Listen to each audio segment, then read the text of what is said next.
story appears ordinary until you see the core side of it. And what you're looking for is the story behind the news. We bring it to you from Lagos, the commercial capital of Nigeria. Giving you all sides and political stories round the clock. Every detail from the start line to the final whistle.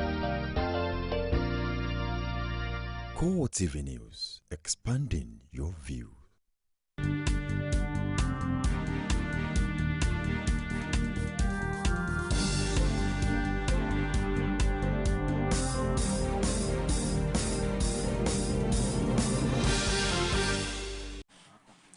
Hello there and welcome to CoreTV News on the hour with me, Sabena Izuku.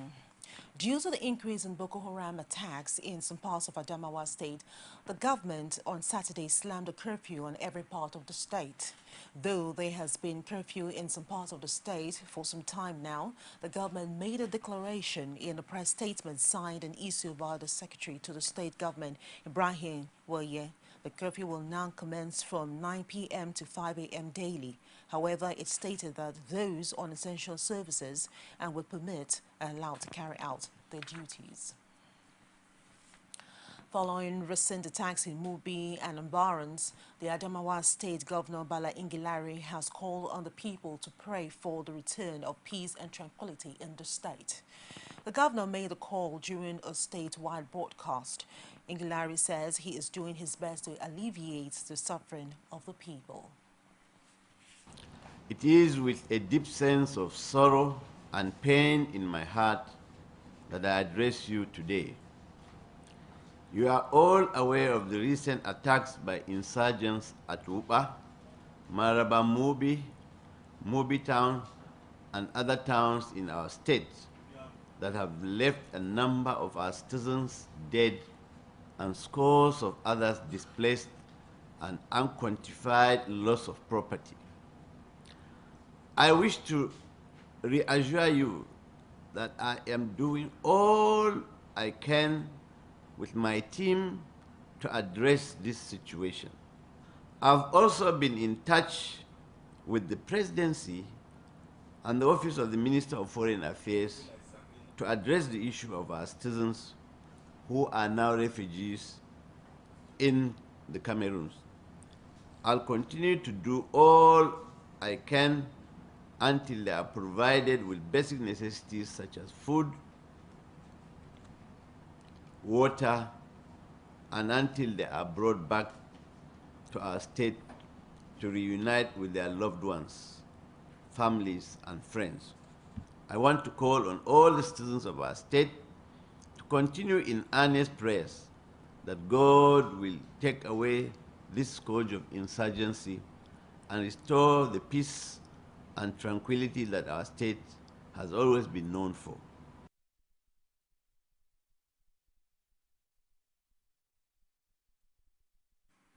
The Christian Association of Nigeria has condemned the recent violent attacks carried out by members of the Boko Haram Islamist sect on Christians and churches in Adamawa State and motor parks in Gombe State. Following this development, it called for a resignation of the National Security Advisor Sambo Dasuki and Minister of Defense Aliyu Ngasau. While the attack in Adamawa State was said to have also affected civilians, police stations, prisons, and military formation in different parts of the state, the bomb explosions at the Gombe Motor Park were said to have killed over 30 persons and left several others injured. Ken, the reporter, wondered why the National Security Advisor and the Defense Minister have not voluntarily resigned their appointments for poor coordination of relevant agencies to tackle security challenges in the northeast region of the country, despite huge budgetary allocations for the purpose. General Secretary of CAN, Musa Ashake, in a statement issued on Saturday in Abuja, maintained that the recent insurgency in the northeastern part of the country had confirmed the association position all along that the Islamic group has no other mission than to take over all Christians in the region and restore Islamic religion.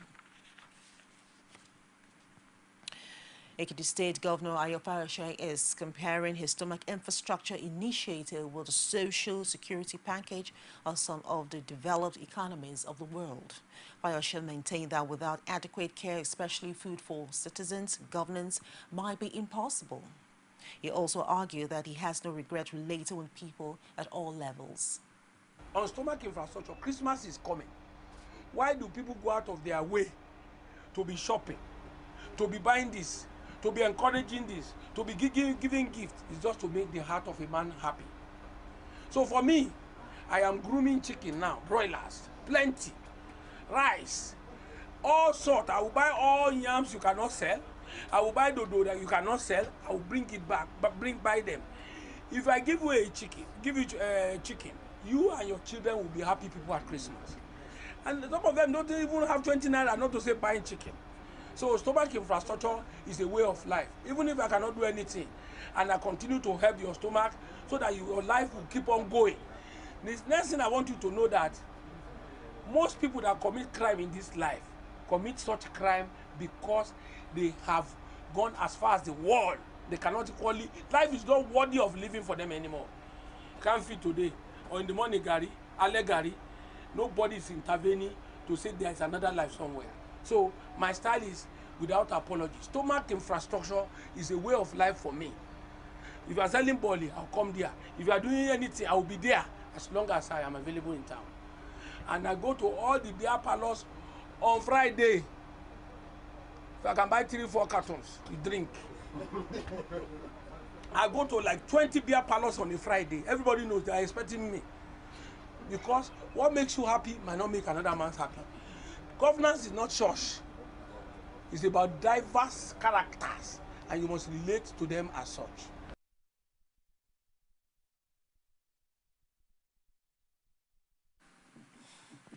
Meanwhile, the Ekiti Council of Elders has advised Fayoshé to place premium on projects that will add immediate value to the lives of the citizens. It also asked him to tackle the dwindling resources of the state by improving on the internally generated revenue. In a communique signed by its chairman, DG Fashion, after its ordinary meeting at the weekend, the council, which advised the governor to de-emphasize preference for the capital project with long gestation period, said it appeared that Ekiti people had no tolerance for projects that had no immediate value on their lives. The elders noted that the immediate past government made tremendous efforts at improving the state's IGR, that's internally generated revenue. It, however, stated that the fate was still abysmal, low compared to other political units in Nigeria. It appealed to Ekitis at home and in the diaspora to invest in the state to support efforts by government to provide employment. The council also appealed to politicians, irrespective of their party leanings, to sustain the relative peace being enjoyed after the June 21st governorship election in the state. We'll take a short break, and when we return, CoreTV News on the Hour continues. Just stay with us. There is an Ebola virus epidemic in some West African countries. The Nigerian government wants you to be aware and watch out against the spread of Ebola in your community. Help keep our country safe and watch out for severe cases of fever, headaches, diarrhea, chest and abdominal pain, sore throat, cough, red eyes, and bleeding from the eyes, ears, and nose, especially when these symptoms are found in persons coming into Nigeria from other West African countries. Protect yourself. Wash your hands regularly with soap and running water, or use a hand sanitizer. Avoid contact with the blood, urine, feces, or saliva of animals like bats, monkeys, gorillas, chimpanzees, or infected persons. The Ebola virus is deadly. Don't catch it. Don't spread it. This message is brought to you by the Federal Ministry of Information. Welcome back to the news. For more information, you can reach us on facebook.com/CoreTV News and on Twitter as CoreTV News NG, on our YouTube, youtube.com/CoreTV Liverspace and the news. The People's Democratic Movement has elected new national executives at a convention which ended in early hours of Saturday. Former interim chairman Bashir Yusuf emerged the new national chairman by consensus, and speaking later with newsmen, he described the PDM as a real change agent in the polity. The PDM chairman lamented that politics in Nigeria is associated with deceit, but argued that his party is set to raise the fear. In Africa, our infrastructure is first class, except for power. Our roads are first class in Africa, in the context of Africa. Although we are at zero in power, in power supply. But in Human Development Index, employment, infant mortality, all the things that, quality of education, all the things that develop the human being. In Africa, we are in the bottom 10. Without bringing this country back together, Nigeria will not go anywhere. So the first and most important item on the agenda of the People's Democratic Movement is to play a role, a leading role in reuniting this country. To take religion, ethnicity, and section out of our political arena. Nigeria today is said to be the largest economy in Africa. But the largest economy in Africa, with 175 million people, have 110 or 112 million Nigerians living in poverty. So it's a country of great inequality. It is our responsibility to democratize opportunity so that prosperity becomes the right of every citizen of Nigeria, not the right of a very few. And away from that, as the 2015 general elections draw near, the Osun State Police Command has organized a one-day stakeholders workshop on the role, conduct, and expectation of police in electioneering process. The workshop, which brought together all stakeholders, was held at the police headquarters in Osogbo, the state capital. Rashid has more. Stemming from the primary role of the police force in the protection of lives and property, the civic duty of elections in Nigeria is seen as one of the cardinal responsibilities of the police. The workshop drew resource persons who dwell on the need of the police to have a good knowledge of electoral procedures, the application of such procedures, and how to make themselves applicable to the laws. Electoral Act, especially Section 129 of the Electoral Act, makes specific provision of offenses that could be committed on election days. And because of the sensitive nature of that day, there are certain procedures. When someone knows the law, he will be able to identify a breach of that law. So once the police are able to know what the electoral offenses are, when they see one, they will be able to curtail it. The police should be more efficient and dutiful. It's only when they are able to do that that we can have a clean and safe environment. Political parties and other stakeholders shared their thoughts and observations on the workshop. It reminds us of the dictates of the law, the requirements, the duties, the obligations, everything that has to do with election. This kind of conference workshop should be extended to more audience, especially in the rural areas where the citizenry, the entire citizenry can listen to, can be educated on their rights and their limitations and their boundaries, so that the unsuspected youths and adults will not be used for what they are not supposed to. Describing the workshop as a welcome development, civil organizations speak on the need for election security to be sole responsibility of the police. How can you involve military in election that is a democratic military that send us to prison, that jail us, that don't want democracy in Nigeria? You are involving them in election. It is aberration. Apart from the fact that it is aberration, the constitutional prone at it, the electoral house disagree, the electoral house condemn it. I think it's what's supposed to be going on every now and then. Because what we have been looking into today is what we're supposed to be exchanging views every now and then. Though very timely and educating, the lessons learned from the workshop will be put to test during the 2015 general elections. Rashid, CoreTV News, Oshogbo.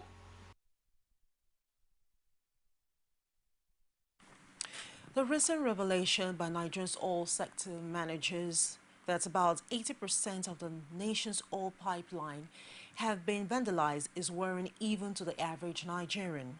The development has resulted in rise in the cases of oil theft and illegal bunkering in the country, especially in the Niger Delta region, Nigeria's oil production base. The oil theft has continued unabated despite efforts by the federal government to curb the activities of the oil pipeline vandals and their cohorts.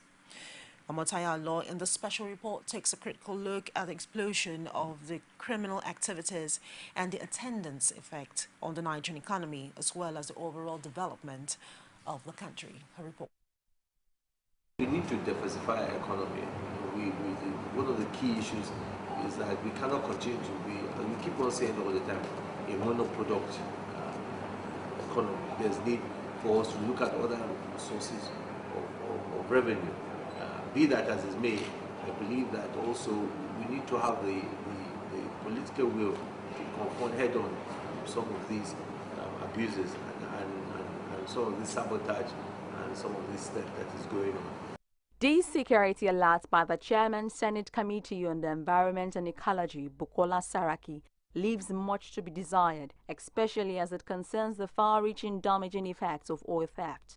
An illicit trade that involves the theft of crude oil and its derivative products through a variety of different mechanisms with significant economic, social, environmental, governance and security implications and contributed immensely to the poverty was recently confronted by the Nigerian Navy at the Majidun waterways in the Ikorodu area of Lagos. The community is enmeshed in extreme poverty, depicting the poor standard of living of its people.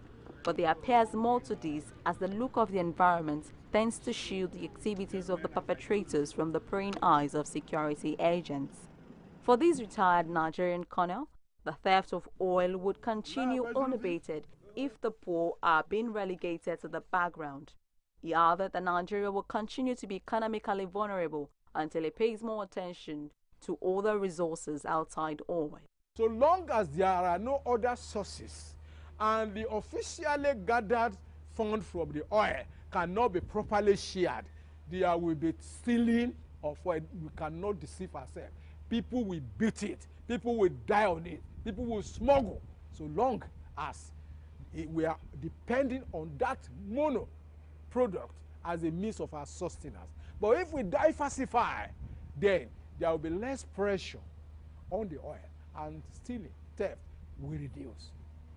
A legal practitioner Malaki Ugwomadu says corruption in high places has amplified the fight against oil thieves. It is not their responsibility to get a few scapegoats just so that you give the signal to people who may be tempted to go into that by effectively prosecuting those who are culpable and those who have been arrested for oil theft.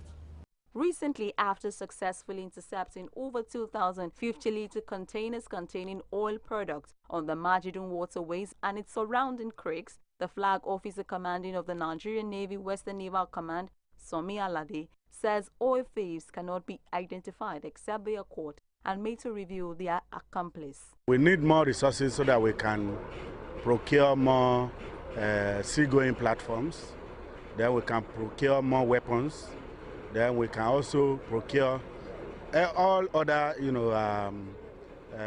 items, relating to our operations, at sea. Before the interception of the Navy, CoreTV News gathered that thousands of tons of oil are spirited away daily in the last 10 years without anyone batting an eyelid. Apart from the activities sabotaging the economy and putting public finance in jeopardy, The aquatic life of the community has been destroyed, while security of residents in the areas hosting the illegal businesses is under serious threat. However, some Nigerians believe there can't be a smoke without fire and called on government to take a step further by probing oil industry experts who are involved in the dirty business. The worry for them is the vandals could not have developed the expertise to vandalism of oil pipelines without internal connivance. Omotayo, CoreTV News, Lagos. And outside Nigeria, Burkina Faso army chiefs have backed a military officer as transitional president. In a statement, the army said Isaac Zidane was chosen unanimously to lead the transition period. This appears to end confusion over who has succeeded President Blaise Compaoré, who stood down amid unrest. The statement was signed by Army Chief Traoré Honoré, who had earlier declared himself head of state. Compaoré, who quit after 27 years as president, fled the country and is now in Yamoussoukro, the capital of neighboring Ivory Coast. A statement from the office of President Alassane Ouattara says Ivory Coast took in Compaoré, his family and those close to him, and was paying particular attention to events in Burkina Faso. Zida, previously second in command of the Presidential Guard, was like Traoré very close to the former president. Islamic State militants have killed at least 50 members in Iraqi tribe in western Anbar province. The men and women from the Albu Mian tribe are reported to have been lined up and shot in retaliation for resisting the jihadists. A number of people from the same tribe were also found dead in mass graves earlier this week. ISIS militants control large areas of Iraq and neighboring Syria. Meanwhile, reports say that at least 100 ISIS fighters had been killed in 3 days of fighting for the strategic Syrian border town of Kobani.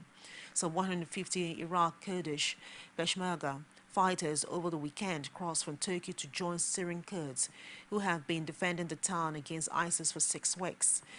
Observatory Human Rights Group says that more than 950 people have died in the battle, more than half of them from ISIS, and his rise raises question over the army intentions. Under the country's constitution, the president of the Senate should take over after the national president resigns, with elections taking place between 60 and 90 days afterwards. And that's it on the news on the hour. Do join me on the top of the hour for more. I am Sabena Soku, and thank you very much indeed.